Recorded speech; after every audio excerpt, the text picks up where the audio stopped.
전국계 박원수입니다. 신문이 사진보다 좀 낫죠? 제가 간단하게 제가 어제 설명을 드리기 위해서 3일을 연구했는데 저도 잘 모르겠더라고요. 연동형 비례대표. 이게 제대로 된 연동형 비례대표제가 아닙니다. 지금 민주당하고 야3당에 대한 나는 정확하게 이야기하면 권역별 준 연동형 비례대표제입니다. 그러니까 우리가 이야기하는 연동형 비례대표제하고 다르다 이렇게 보시면 되겠습니다. 왜 민주당에서 정의당에서 이 안을 내놨느냐? 첫째는 앞에 우리 여상규 위원장님 좋은 말씀을 하셨죠. 이 사람들이 사법권 그리고 헌법기관 다 장악했습니다. 대한민국 헌법재판소, 대법원, 언론 다 장악했죠. 지금 장악 안 한 게 국회입니다. 국회 입법권 장악하기 위한 전략으로 이 권역별 준연동 비례대표제를 내놨는데요. 민주당이 앞으로 20년, 30년 집권하겠다고 이해찬 대표가 초기에 이야기했는데 바로 국회를 장악하면 그게 가능해진다는 이야기죠. 그렇기 때문에 이 준연동 비례대표제를 내놓은 것이고요. 특히 정의당을 교섭단체로 만들어서 민주당과 정의당이 앞으로 계속 국회의 과반을 점유하겠다. 이게 준연동형 비례대표제입니다. 그런데 문제는 이 선거법이라는 것은 여러분 알다시피 선거의 룰을 정하는 겁니다. 역대 국회에서 선거법만큼은 모든 정당이 합의해서 이걸 통과시켰습니다. 왜 그러느냐? 한 가지 예를 들어 보겠습니다. 창원에 5개 구가 있는데 축구 대회를 해요. 각 구청에서 한 팀 나옵니다. 그럼 축구 경기 룰을 5개 팀 대표가 모여서 자 이렇게 하자. 그렇게 정해야 이게 공정한 거 아닙니까? 그런데 하포구청 팀 빼버리고 나머지 4개 팀이 저 유리하게 딱 만들어 놓고 하자 해놓고 하포구청 들어오려면 하포구청 팀 들어가겠습니까? 바로 그거예요. 준연동형 비례대표제는 자유한국당의 불리한 개입의 룰을 만들어 놓고 선거법을 우리 이게 통과되면은 자유한국당은 영원히 다수당이나 과반 의석을 점령하기 어렵습니다. 그러면은 우리는 항상 소수당으로 전략할 수밖에 없는데 이걸 막기 위해서 우리가 국회에서 물리적인 싸움을 하고 지금 문제가 되고 있는 사항들이죠. 이 사람들이 민주당하고 정의당을 비롯한 야3당이 일방적으로 처리했는데 그 과정에서 5번이나 날치게 되었습니다. 자, 제가 간단하게 설명을 드릴게요. 어떤 경우냐. 만약에 A 정당이 지금 40%를 만약에 얻었다. 이러면은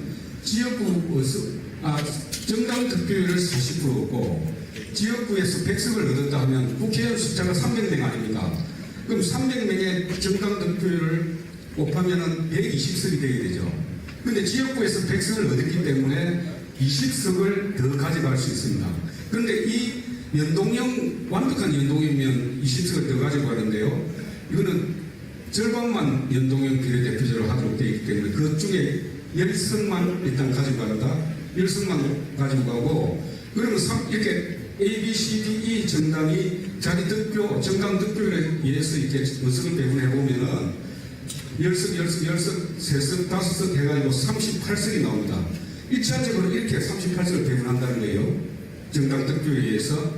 그 다음에 두 번째, 10석을 배분하고 나면은 국회 지금 내놓은 그 법안의 비례대표제 의석이 75석이잖아요. 75석인데 지금 47석을 75석으로 늘리겠다는 거거든요. 늘리는데 75석 중에 앞에 그런 방법을 해가지고 배정된 게 38석 아닙니까? 그럼 나머지가 몇 석입니까? 37석이죠.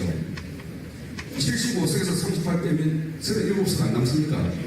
37석을 가지고 또 어떻게 계산하나 하면은 우선 배분해가지고 이 37 곱하기 100분은 40, 37 곱하기 100분은 35 해가지고 14, 12, 5, 2, 1 각 정당별로 나옵니다.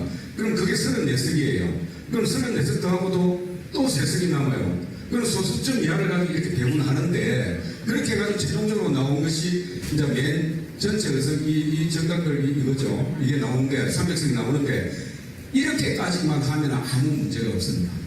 이렇게까지 하면은 지금부터 문제가 생깁니다. 제가 말씀드릴게요. 아까 앞에서 A당이 40%를 얻었다고 했죠? 40%를 얻었을 때는 문제가 없어요. 30이 120석이 되니까 100석밖에 지역구에서 못 얻었으니까 20석을 더 가져갈 수 있죠. 그런데 문제는 A당이 지역구에서 100석을 확보했는데 정당 득표율을 30%만 확보했어요. 30%만 득표를 했을 때 300석에 30%면 몇 석? 90석이죠? 그러면 90석만 가지고 와야 되는데 A당이 벌써 지역구에서 100석을 가지고 왔죠? 그럼 10석이 오버됐잖아요? 그럼 10석 내놔를 할 겁니까? 지역구에서 당선된 국회의원이 못 내놓습니다. 100석을 그대로 인정합니다. 그러면 나머지 정당에서 국회 75석을 나중에 배분하게 되는 거예요. 그럼 어떤 문제가 생기느냐? 국회의원 정수보다도 많은 국회의원 수가 요구될 수밖에 없다. 독일 같은 경우에 국회의원 수가 598석입니다.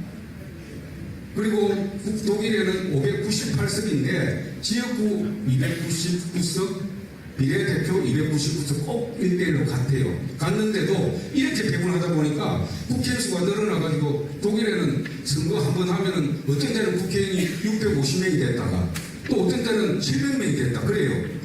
지금 민주당이나 정의당이 심상정 의원이 국회의원 수 늘리자 했잖아요. 처음에 국민들 눈가림한다고 300석으로 안 늘리겠다 해놔놓고 지금 와서는 늘릴 수밖에 없는 상황이에요. 연동 비례대표라면 국회는 안 늘리고는 안 된대요. 그러니까 지금 그 말을 꺼내고 있는 거예요. 국민 우롱하는 거예요.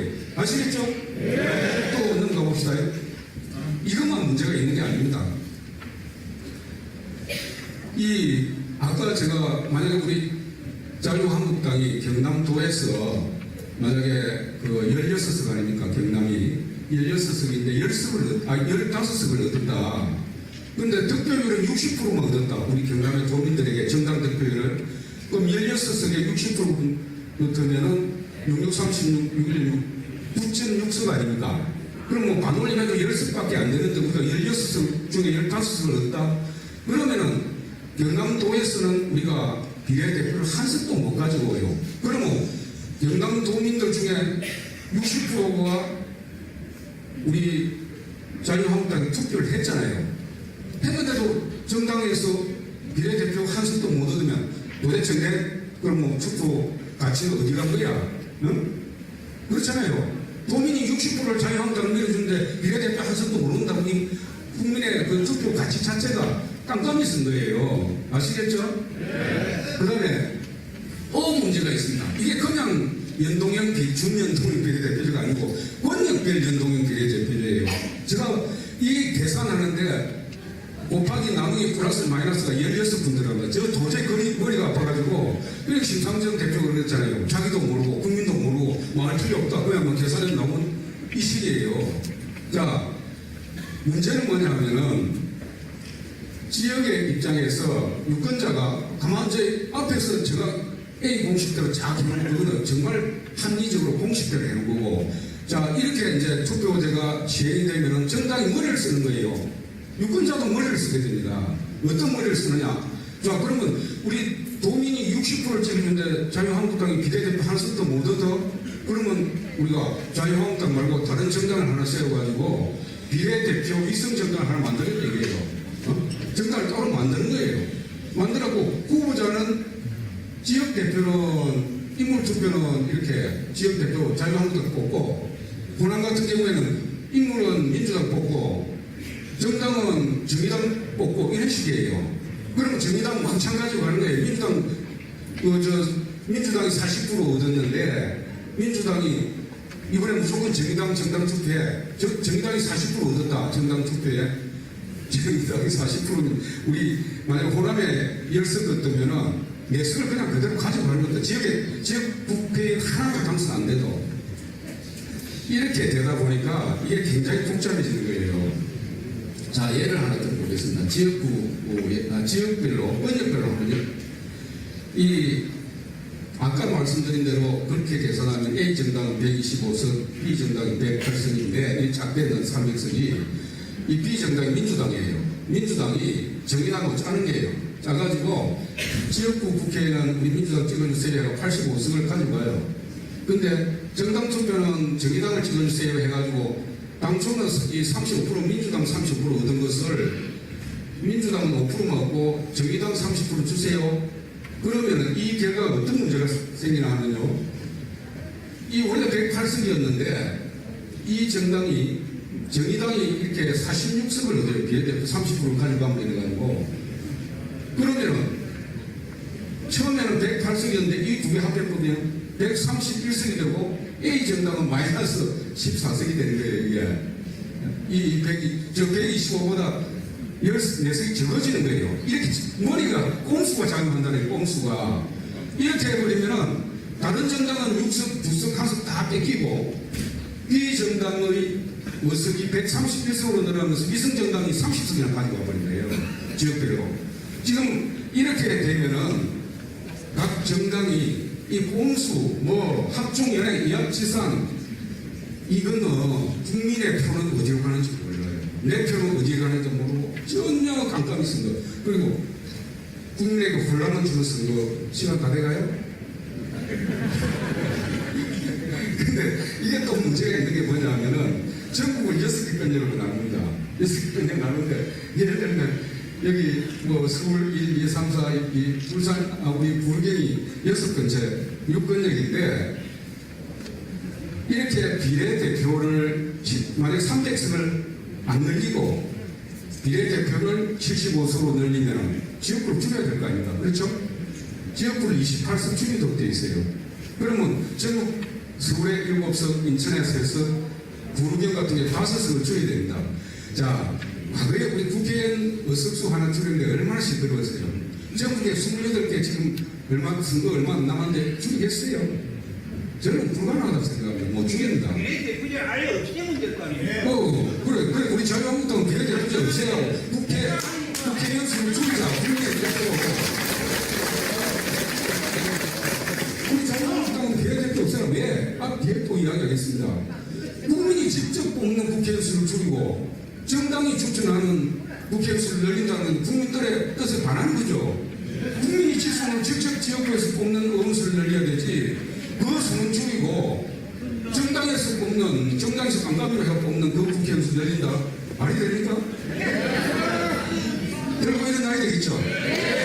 그만큼 쓰고서 그래가지고 이 늘리게 되는데 또 문제가 뭐냐 하면은 이제 경남 같으면 경남 부울경 같은 부울경에 아까 국회에서 줄이고 비례대표를 전국적으로 하는 게 아니고 권역별로 비례대표를 배분을 합니다. 그러다 보니까 자 호남 같은 경우에 전남북 강북 3개가 호남 권역인데 호남 권역 같은 경우 호남당을 만들어요. 호남당. 민주당이 호남당을 만들어가지고 자 의원 국회의원 지역구는 민주당 찍어주고 그 비례대표 정당 투표는 호남당 찍으러 가면 호남 사람들이 야 우리 호남당인데 무조건 찍죠. 그러면 여기에 한번 보십시오. 만약에 S라는 정당이 지역 정당으로 이렇게 나타나게 되면은 이 배분수가 앞에 정당의 6%를 얻어도 지역구하고 이렇게 계산을 해보면은 이 정당이 11석을 가져가요. 6%만 얻어도. 아주 복잡한 계산이 나오고 이 계산하는 과정은 제가 여기서 이야기 안 하겠습니다. 복잡하기 때문에. 그렇게 되고 이 6석도 만약에 호남당이 전국에서 6%를 얻었는데 이걸 어디로 배분하느냐 하면은 그 정당이 가장 많이 얻은 권역 그 권역에 가장 많이 그 11석을 얻었는데 어디에 배분되느냐 50% 얻은 권역에 6석을 배분하고 2, 3, 4, 5, 6권역에 1석씩 또 배분해요. 그래가지고 11석을 가져가요. 이렇게 하다 보면은 저도 계산하는 방식을 잘 모르겠습니다. 저도 어떻게 계산하는지. 그러니까 이게 정당의 입장에서는 지역권역별 의석을 극대화하기 위해서 지역별 또 비례정당을 또 만드는 거예요. 그리고 유권자 입장에서는 지역구 인물 또 지역정당 이걸 분리해가지고 또 투표하게 되는 것이고 아주 복잡한 문제가 생긴다 하는 말씀드리고 그러니까 결국은 뭐냐 하면은 국회의원 수를 늘리지 않고는 제가 볼 때 아무리 민주당, 정의당이 하려고 해도 못할 겁니다. 왜? 28석을 줄여야 되기 때문에. 그래서 지금 심상정 대표가 국회의원 수 늘리자고 계속 이야기하잖아요. 제가 볼 때는 만약에 연동형 비례대표제를 포기하든지 아니면 국회의원 수를 30석, 10% 늘려서 330석까지 2개 중에 선거해야 됩니다. 그 아니고는 지금 이 방법으로는 도저히 저하고 대개 방법이 없다. 그리고 이 연동형 비례대표제는 전 세계에서 대통령 중심제에서는 채택하고 있는 국가가 없습니다. 내각 책임제만 선택하고 있는데요. 알바니아, 베네수엘라가 옛날에 한번 채택했다가 전부 실패하고 2008년도 다 취소했어요. 당끼리 합종 연행하고 뭐 위성정당 만들고 국민들 투표하는 거 뭐 이렇게 꼼수 나오고 전부 포기하고 다 돌아가고 지금 현재 독일, 뉴질랜드만 채택하고 있는데 독일은 아까 말씀드렸듯이 총선 한번 하고 나면 국회 수가 다 다릅니다. 정원은 598석으로 해놨지만은 실질적으로 630석, 거의 막 지난번에 701석까지 갔었어요. 우리가 만약에 그런 식으로 제대로 된 연동형 비례대표제 하면은 300석이 아니라 400석까지도 국회 수가 증가할 수 있다. 인정하시겠어요? 안 되죠? 아니, 국회에서 늘어나는 거 인정하시겠어요?